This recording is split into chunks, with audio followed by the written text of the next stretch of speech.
Olá, me chamo Robert Araújo, sou bolsista de iniciação científica, orientado pela professora Suane Pinho, e vou apresentar meu trabalho intitulado Efeito de um programa vacinal na complexa dinâmica da dengue. Este trabalho tem como objeto de estudo epidemias de dengue, uma doença viral transmitida por mosquitos e que é endêmica em algumas áreas do mundo, incluindo o Brasil. Visto que surtos de dengue são problemas de saúde pública, os métodos de controle possíveis para atenuar o surto são controle de mosquitos e a vacinação da população. E para analisar a dinâmica de infecção dessas doenças transmissíveis, podemos utilizar modelos matemáticos para, a partir de poucos parâmetros que vão representar características determinantes da transmissão, simularemos cenários possíveis de surtos e estudar os efeitos emergentes da relação patógeno-hospedeiro. Com isso, esse trabalho tem como objetivo realizar a modelagem matemática da dinâmica da dengue, com a presença de controle vetorial e de programa vacinal. Além disso, estudamos quais as condições necessárias para evitar surtos epidêmicos a partir de métodos de controle da transmissão e também obter quais os possíveis cenários de infecção dentro de determinadas situações do programa vacinal. E como isso foi feito? Nós utilizamos um modelo matemático por equações diferenciais ordinárias, descrevendo a dinâmica de infecção a partir das interações entre humanos vacinados e não vacinados com o mosquito transmissor. A partir do modelo, calculamos o número basal de reprodução, indicando a influência de parâmetros da dinâmica que influenciam na intensidade da transmissão, e a efetividade do programa vacinal, analisando quais os níveis de proteção conferida pela vacina que indivíduos vacinados e não vacinados adquirem pela presença do programa. Para a obtenção do modelo, separamos a população de humanos em classes de vacinados e não vacinados, onde esses poderão assumir a classe de suscetíveis, infectados e recuperados. Já os mosquitos, dividimos apenas entre suscetíveis e infectados. Os humanos suscetíveis se tornam infectados ao entrar em contato com mosquitos infectados, e os mosquitos suscetíveis se tornam infectados ao entrar em contato com humanos infectados. E essa relação é descrita pelo diagrama de fluxo da direita. Assim, podemos traduzir o fluxo de indivíduos do diagrama anterior por equações diferenciais ordinárias, representando a variação da quantidade de indivíduos em cada classe ao longo do tempo. Com isso, representamos a taxa de transmissão do patógeno pelo parâmetro beta, a eficácia da vacina em reduzir a suscetibilidade pelo parâmetro epsilon, a eficácia da vacina em reduzir a infectividade de indivíduos vacinados e infectados pelo parâmetro alfa. Já as taxas de morte do mosquito e a recuperação de humanos pelos parâmetros Mi e Gama, respectivamente. Com isso, obtemos o sistema de equação da esquerda descrevendo a dinâmica infecciosa. A partir do modelo, calculamos o número de reprodução basal, representando em média quantos novos infectados surgem a partir de um único infectado. O cálculo foi feito a partir do método de matriz de nova geração, onde obtemos a expressão em termos dos parâmetros do modelo.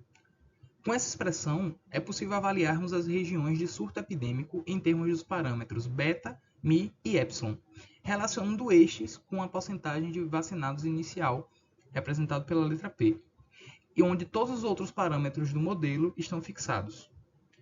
Para a situação onde o número de reprodução é maior que 1, temos a região vermelha, que representa a região onde há surto epidêmico.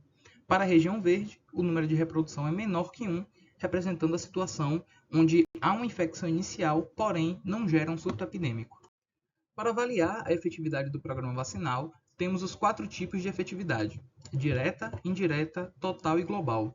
Cada uma dessas é descrita em termos da porcentagem de recuperados na população sem programa vacinal após o fim do surto, em comparação com a situação onde não há vacina na população. Para a efetividade direta, temos a representação da proteção da subpopulação vacinada em termos da subpopulação não vacinada, ambos na situação onde há um programa vacinal. Com isso, analisando a relação entre a proporção de vacinados inicial e os parâmetros, conseguimos analisar o saldo final do surto epidêmico. Para a taxa de infecção, há uma relação crescente entre a proteção de vacinados e não vacinados, algo que não ocorre em relação à taxa de remoção de mosquitos, onde a proteção dos vacinados cresce linearmente conforme é aumentado o controle vetorial.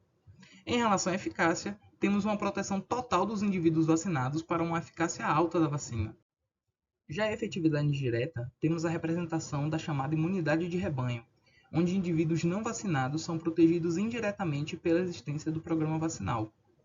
Com isso, temos uma relação de crescimento entre a proteção indireta para valores altos de controle vetorial em relação à porcentagem de vacinados. Já para a taxa de transmissão, caso ela não seja alta, a vacina não terá efeito de proteção para indivíduos não vacinados, diferente da apresentada para indivíduos vacinados. Por fim, em relação à eficácia da vacina, obtemos a mesma região descrita pelo número de reprodução para as regiões onde há surto e não há surto. Então, esta acaba não tendo muito efeito para a proteção indireta.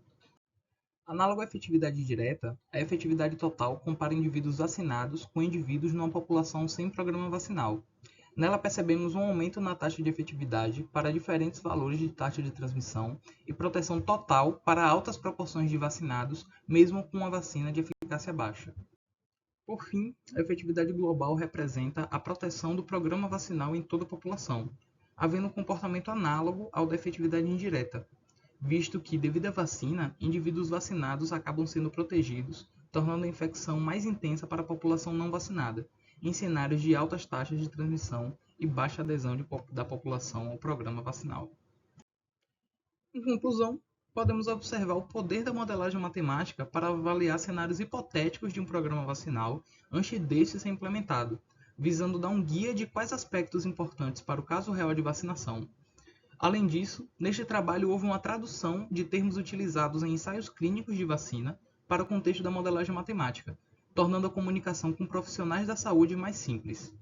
E por último, foi possível obter informações sobre a imunidade de rebanho para indivíduos não vacinados, sendo esta possível de se alcançar, mas apenas em situações de alta adesão populacional ao programa vacinal.